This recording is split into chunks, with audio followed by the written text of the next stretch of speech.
Bonjour. La question qui m'est posée aujourd'hui, c'est: sommes-nous tous égaux devant Dieu? Pourquoi tant d'injustices?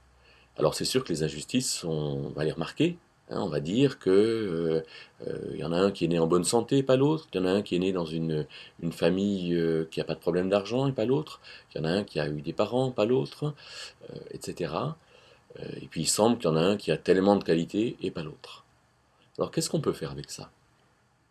Je vous propose une réflexion en 3 points.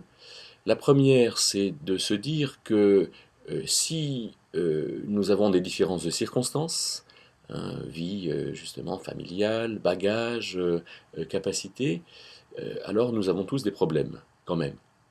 La deuxième chose, c'est que euh, une chose est d'avoir un capital, mais autre chose est de produire avec mon capital. Il y a des gens qui ont beaucoup reçu mais qui ne produisent rien.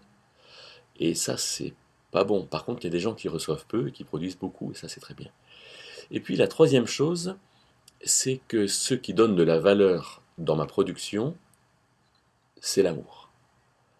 Et chacun peut aimer, et avec l'amour, alors je crois qu'il n'y a décidément pas d'injustice sur la terre. Reprenons ces 3 points. Première chose, donc nous avons tous des différences de circonstances.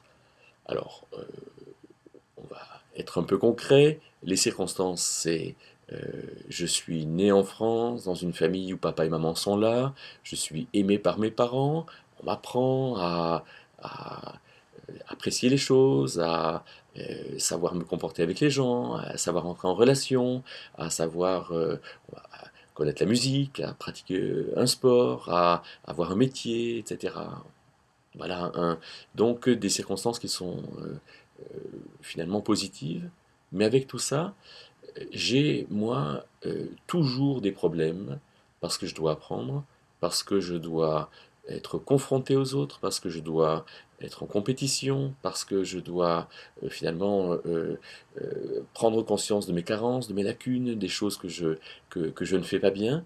Et donc tout reste difficile, mais c'est vrai qu'on pourrait, en comparant les difficultés, dire que certains en ont moins que d'autres. Mais je crois que tout nuage sur le soleil de mon ciel intérieur est un scandale.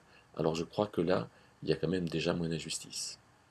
Passons, on a parlé des circonstances, passons au deuxième point, savoir la question du capital et de la production.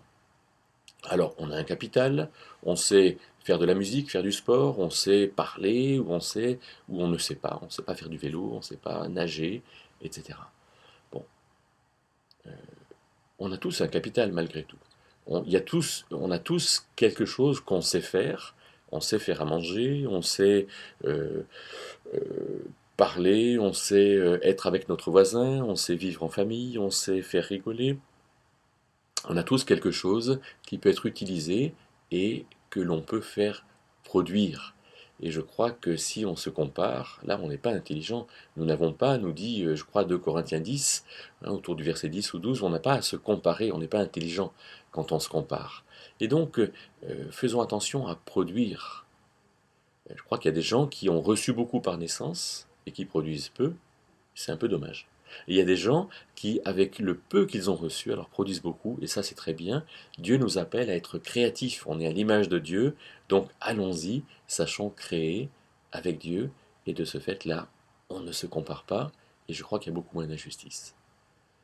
Passons au troisième point, l'amour. Alors l'amour, c'est vraiment ce qui donne de la valeur à quelque chose. 1 Corinthiens 13, versets 2 et 3 nous dit que si on n'a pas l'amour, cela ne nous profite de rien et on n'est rien. Donc il faut qu'on donne de l'amour à notre bagage. Qu'est-ce que ça veut dire? Ça veut dire que là où on sait parler, alors il faut, quand on parle à quelqu'un, il faut l'aimer, il faut le considérer, il faut être en relation, il faut le connaître, il faut chercher à le comprendre, il faut chercher à être avec lui, il faut ressentir, il faut l'accueillir, il faut être disponible, il faut être près de lui, il faut savoir éventuellement le reprendre, accorder de l'importance à ce qu'il est. Voilà, ça c'est l'amour. Tout bagage qu'on a, si on n'a pas l'amour, alors notre bagage ne vaut rien.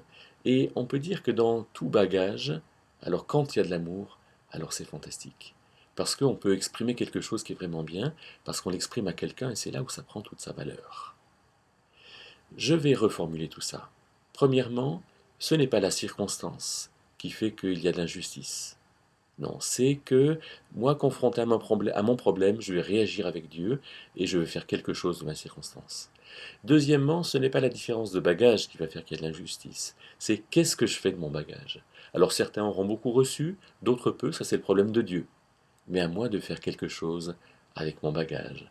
Et puis troisièmement, quel que soit le bagage, si je n'y mets pas de l'amour, alors ça vaut pas grand-chose, ça vaut presque rien.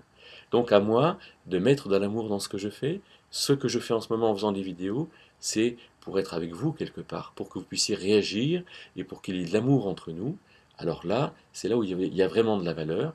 Alors, dans cette perspective-là, tout le monde peut faire quelque chose avec le Seigneur. Alors, dans cette perspective, bonne route.